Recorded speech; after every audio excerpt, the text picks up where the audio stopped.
Hi, I'm Manny from the bar below stairs here in Leeds, and it's a delight to be making my Floricana sustainable cocktail for you today. Now, the backstory to this cocktail really starts with my journey with Floricana, which starts all the way back in 2018 when I first entered the Rum Frontiers, and the wonderfully mustachioed Lachlan Rooney took the UK title and went on to take the global. I re-entered in 2019, and in this time, even though I've not been to Nicaragua, I really feel like through Floricana, the Floricana family, our brand ambassador, Mateo, I've really learned something about Nicaragua, about Floricana, about its communities, its people, and its culture. And so really I wanted to make a drink that I could imagine sitting around enjoying with that Floricana community that reflects, in some small way, Nicaragua as a country and a culture.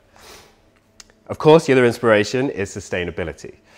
Now, there's two main sustainability ideas that we like to use here at Below Stairs, and the first one is sociological sustainability.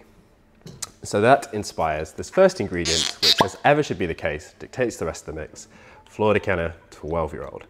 This is a beautiful rum aged in 180-litre barrels, wrapped with plantain at the foothills of the San Cristobal volcano. It's got a wonderfully complex palate, but for me, the flavors I really want to bring out are chocolate and coffee.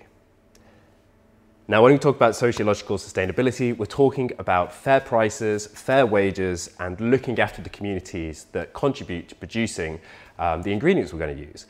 In the case of Floricana 12, this also means providing education and medical resources. And there's a really wonderful body, you might have heard of it, called Fairtrade, who make it very easy for us to engage with sociological sustainability. Now, Floricana, being a Fairtrade certified spirit, is something really wonderful, quite unique. My next ingredient, 10 ml of the Floricana Extra Secco. And I'll explain fully a little bit later why I'm using this.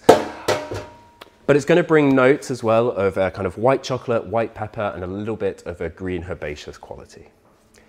Next, I'm going to add 4 drops of a cacao nib bitters that we make in-house,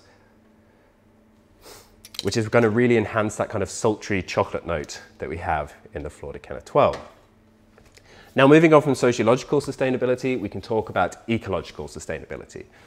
And in practice, in a bar, being an owner-operator, that generally means trying to use waste products that would normally end up in the bin to maximize what we can get out of these resources that require a lot of time and energy to produce. So we're going to start now with 7 drops of a lime tip bitters. So these are those little heads and tails that we cut off the top and the bottom of the lime. Normally end up in the bin. They're infused into Floricana Extra Secco. And we get that lovely bright green lime flavor, but also nice hints of anise and like herbaceous quality as well. Now, we've got a lot of rum, we've got a lot of bitter in here. So now our sweet is going to be 15 ml of a coffee liqueur.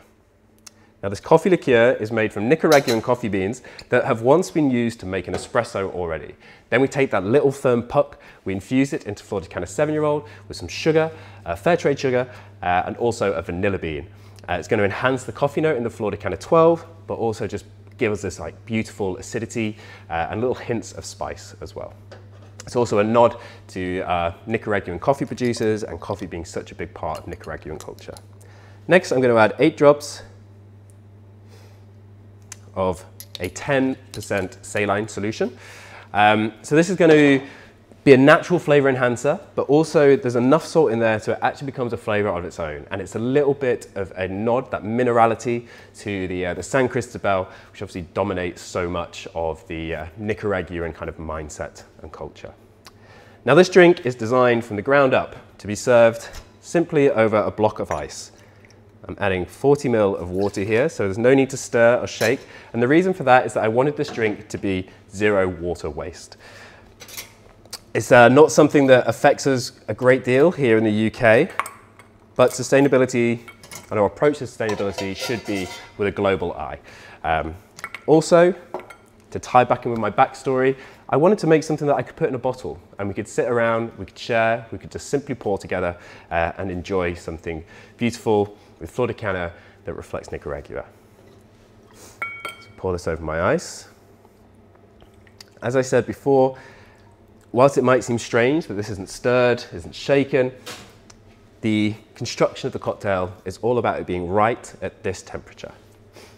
Finally, I'm going to serve this on a waste reusable coaster. So this is made from essentially dehydrated pear. It's a nice way for us to, again, use a waste ingredient to serve something that we can reuse that really adds a nice aesthetic element to the cocktail as well.